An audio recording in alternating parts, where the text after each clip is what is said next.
कि जो ताला उन्होंने लगाया है, हाँ। एक तो ये है कि बाज़ औक़ात ऐसा होता है कि जो खबर नशर होती है ठीक है।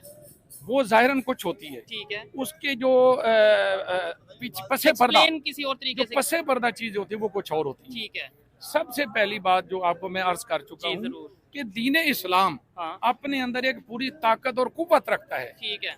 इसने अपना आप जाहिर करके ही छोड़ना है। मुसलमानों पर मुसीबतें आनी है, फिर देखें हदीस पाक में लेकिन आता एक साइड पे हम ये कहते हैं मुसीबत, आप अभी कह रहे हैं मुसीबतें आनी है, एक साइड पे हम कहते हैं कि पूरी दुनिया में इस्लाम जो सा एक दिन आएगा कि पूरे इस्लाम का कब्जा पूरी मुसीबतें बेटे अलग चीज है। ठीक है। मुसीबतों को झील कर आगे कामयाब होना ये एक फितरी चीज है ठीक और हो ये गया। होना ही होना है। ठीक है। मुसीबतों का मतलब ये नहीं कि इस्लाम नहीं आ पाएगा या इस भारत के अंदर प्राइम मिनिस्टर मोदी जो हैं उन्होंने एक स्पीच की है और स्पीच जो है उन्होंने बेसिकली कारगिल में जाके की है। और क्योंकि ये कारगिल विजय दिवस जो है वो मनाया जाता है, 25वीं उसकी एनिवर्सरी है, वो अपने शहीदों को और अपने उनको याद करते हैं। और पाकिस्तान को कहा है एक दफा फिर कि जी आप एपिसेंटर ऑफ टेररिज्म है, एक्सपोर्टर ऑफ टेररिज्म है।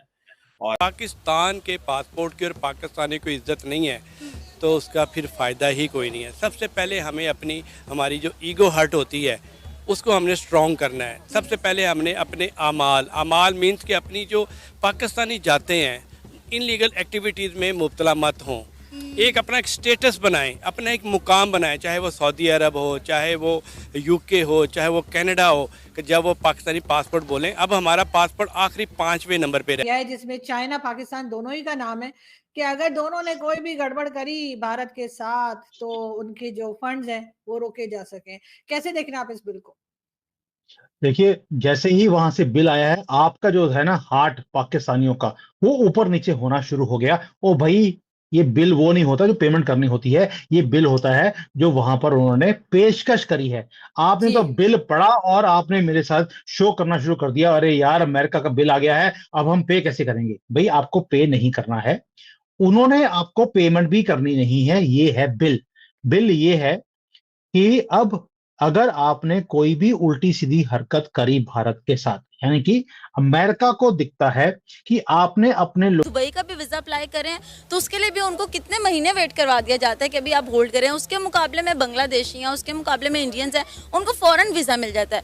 इनको कहीं ना कहीं लगता है कि पाकिस्तानी जो है ना वो भूखे हैं, ठीक है, वो बैगर्स हैं। वो कहीं भी जहाँ आपने सऊदी अरब में देखा होगा कि पाकिस्तानी कितनी बड़ी तादाद में गए हैं और वहाँ पे जाके मदीना में मांग रहे हैं बैठ के। पाकिस्तान इतने कमज़ोर नहीं है, पाकिस्तान एटम बम बना सकता है, पाकिस्तान दुनिया का वो काम कर सकता है जो कोई नहीं कर सकता। इस कौम को इतना बुज़दिल और कमज़ोर मत समझे।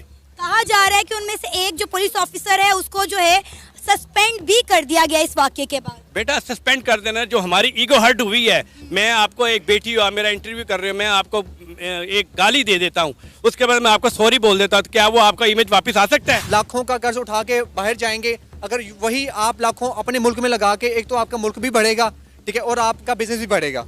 वो बाहर जाके फिर नौकरी करना पसंद करते हैं, नौकर बनना पसंद करते हैं, लेकिन यहाँ पे खुद मुख्तारी उनके अंदर नहीं है। वहाँ की बात ना करें, पाकिस्तान में आप देख लें, पाकिस्तानी को बर्दाश्त नहीं करता। अभी रिसेंटली आपने देखा होगा एक टक शॉप के ऊपर जो वाकया हुआ था, लड़का था, उसने किया था नहीं किया था उसकी भी तहकीक अभी तक नहीं हुई, लेकिन लड़कियों ने इल्जाम लगा के उसको मार कर फिर उसको जेल भी करवाई। तो ये आप बाहर की बात करें, पाकिस्तान में पाकिस्तानी सेफ नहीं है। पाकिस्तान में सारे चोरी की बिजली चला रहे हैं। ओ तो देखें, अब हम मुसलमान और चोरी की बिजली मैं बताता हूँ। मैं गया हाफिज मियां नोमान के पास, ठीक है, जो चेयरमैन थे लेस्को के, उन्होंने 1 साल मुझे पीछे लगा के रखा, ठीक है, कि फिर आज कर देंगे, आज होगा, कल होगा, परसों होगा। मैंने कहा 30-35 लाख की बिजली चोरी हो रही है। हाँ। और आप जनाब चेयरमैनी की सीट पर बराजमान है, कल बरोज़े क़यामत क्या आपसे ये पूछा नहीं जाएगा? ठीक है, और चोरी भी कौन कर रहे हैं? हम मतलब जाहिर बात है जो रह रहे हैं सारे सोसाइटी वाले। हम जो वहाँ पर उलमा रहते हैं, उन्होंने एक पैनल बनाया, हम वहाँ गए, भाई हम ये नहीं चाहते, आप मेहरबानी फरमाएं, आप उधर एक्शन करें, आप काम करें। ठीक है, उन्होंने लारे पे लारा हमें लगाया, वादे पे वादा किया, काम नहीं किया। फिर मैं गया सीईओ के पास, माशाल्लाह उनकी दाढ़ी मुझसे भी बड़ी है। अच्छा। जो शायद हैदर साहब है। अच्छा। उन्होंने मुझे कहा जी आप रूडा से एनओसी लेके आए। ठीक है। फिर मैं रूडा के पास अब जा रहा हूँ, हमारे सैयद असफर शाह साहब हैं। ये तो आपने एक बिजली की बात बताई, ये एक चीज एग्जांपल दी है। इसके अलावा दूसरी अगर जॉब करनी हो, क्या वो मेरिट पे है? अगर इसके अलावा हम बैंकिंग सिस्टम की बात करें, जो पाकिस्तान में सूद का निजाम है, ये सारे सिस्टम आपको नहीं लगता? वैसे हम कहते हैं पूरी दुनिया में इस्लाम फैला देंगे, पूरी दुनिया में जी हम जो है ना वो इस्लाम का झंडा सर बुलंद कर देंगे। मेरे ख्याल में अवाम पूरी और दुनिया में सर बुलंद कैसे और होगा? पाकिस्तानी जो हैं हाँ। ये चाहते हैं अच्छा कि हम लोग बेईमानी छोड़ें, अच्छा, जबरदस्त। कोई अच्छा काम करें। लेकिन हुक्मरानों ने हाँ। अब मजबूर कर दिया है इन लोगों को कि तुम एक दूसरे की जेबें काटो, अच्छा, चोरियां करो, ओहो। 2 नंबरियां करो, और हमें जनाब बिजली के बिल दो। हाँ। तुम्हारे घर का खर्चा पूरा हो या ना हो, ठीक है। बिजली टाइम पे दो, वरना तुम्हारा मीटर काटा जाएगा। हम्म। तुम्हारा घर का आटा पूरा हो या ना हो, हाँ। तुम लोगों की जेबें काटो, जो मर्जी ओए करो। होए होए। सबसे बड़े मुजरिम हमारे मुल्क के हुक्मरान हैं, ठीक दूसरे है। नंबर पर अवाम है। ठीक मैं है। कहता हूँ आप इनको सहूलतें तो देकर देखें, अवाम को बिल्कुल ऐसा फिर है। इन पर आप इम्तिहान के, फिर इनको चेक करें कि ये ईमानदारी से काम लेते हैं या नहीं। ठीक है। अच्छा, हुक्मरान जो है आए रोज वादे करते हैं, और मैं पूरे अपने नहीं करते। कपड़े बेच करके जनाब तुम्हें आटा सस्ता करके दूंगा, मैं ये करूंगा, मैं वो करूंगा। लेकिन हलफ देने के बावजूद क्या एक दिन भी इन्होंने अपने दिए हुए हलफ का पास किया? बिल्कुल नहीं किया। सर आपको एक बात बताऊं, ये मैं तो सोशल मीडिया यूज करता हूं, आप में से बहुत से लोग सोशल मीडिया देखते होंगे। यकीन माने हमारी बातें सुन के ना दूसरी दुनिया के लोग हंसते हैं कि यार ये देखो, एक साइड पे खुद को मुसलमान कहते हैं। ये मैसेज है कि अगले 5 साल जो नरेंद्र मोदी के हैं उसमें भी इंडिया पाकिस्तान से बात नहीं करना चाहता। पहले तो हम बात कर रहे थे इलेक्शंस हैं, इलेक्शन की वजह से हमने ये महसूस किया कि एक पॉलिटिकल रेटरिक होती है, लीडरशिप बात करती है। लेकिन अभी नरेंद्र मोदी का अब ये बयान देना और उससे पहले एससीओ के फोरम से भी बयान देना, डॉक्टर जयशंकर का सख्त बयान देना, इट टेल्स के इंडिया अगले 5 साल भी इंगेज नहीं करना चाहता। और बरिस साहब, मैं इसको अगर लिंक करने की कोशिश करूंगा, वो हम सेकंड फेज में कर सकते हैं। जो अमेरिकी सेनेटर मार्को रूबियो जो हैं, उन्होंने भी एक बिल ला रहे हैं जो कि pro India and anti Pakistan, उस पर भी बात करेंगे। लेकिन अगर ये बताएं कि नरेंद्र मोदी साहब अगले 5 साल फिर पाकिस्तान से बात नहीं करना चाहते, कैसे देखते हैं बरिस साहब आप इसको?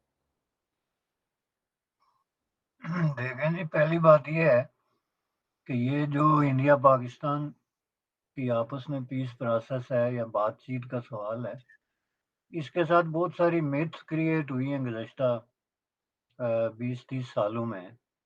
इनमें से एक ये है कि इसको चूँकि कुछ नहीं हो रहा होता, तो लोग इसको जोड़ते हैं जी इलेक्शन से, कि जी इलेक्शन हो रहे हैं इंडिया में अगले साल, पाकिस्तान में अगले साल, तो इलेक्शन से पहले अब किसी से क्या बात की जाए।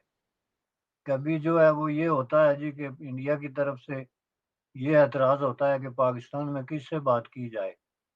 यहाँ अगर इलेक्शन हो भी जाएँ, तो जो इलेक्टेड लोग आते हैं, उनका कोई पता नहीं होता कि वो वापस किस वक़्त चले जाएँ। तो इस तरह की जो चीज़ें हैं, इसी तरह का ये बात है कि ये अब उन्होंने जो एक सिचुएशन है इंडिया पाकिस्तान के दरमियान, उस पे बात की, तो इससे ये नतीजा निकाला जाए कि अब जो है वो इंडिया बात नहीं करना चाहता। हालाँकि अब इलेक्शन भी हो चुके हैं, कि पाकिस्तान में भी ज़ाहिर है एक न्यूली ये इलेक्टेड ही समझ लें अब गवर्नमेंट है। तो इसका मतलब ये है कि असल जो मामला लोग फेस नहीं करना चाहते, वो ये है कि वो पाकिस्तान और इंडिया के दरमियान जो डायलॉग होना चाहिए, जो ब्रेक थ्रू होना चाहिए, जो डेडलॉक ख़त्म होना चाहिए, वो नहीं हो रहा। तो उसके लिए अब ये मुख्तलिफ़ किस्म के एक्सक्यूज़ेज़ जो हैं वो ढूँढना ये एक मसला है।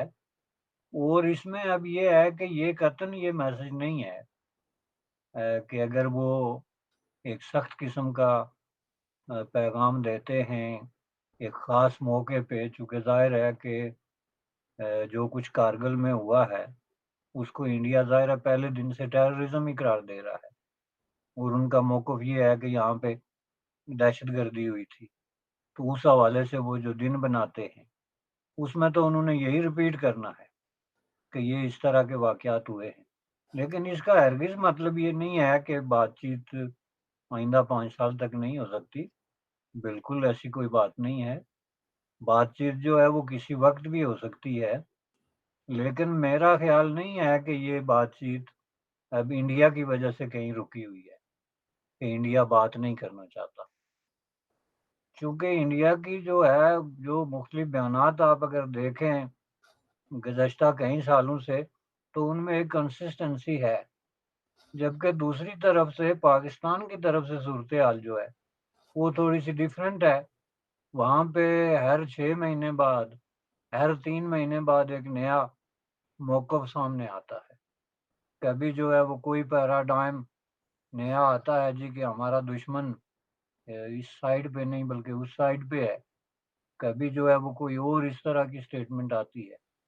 तो इस हवाले से जब तक कि ये मसला बाकायदा जो है वो रिकॉग्नाइज़ नहीं होता कि ये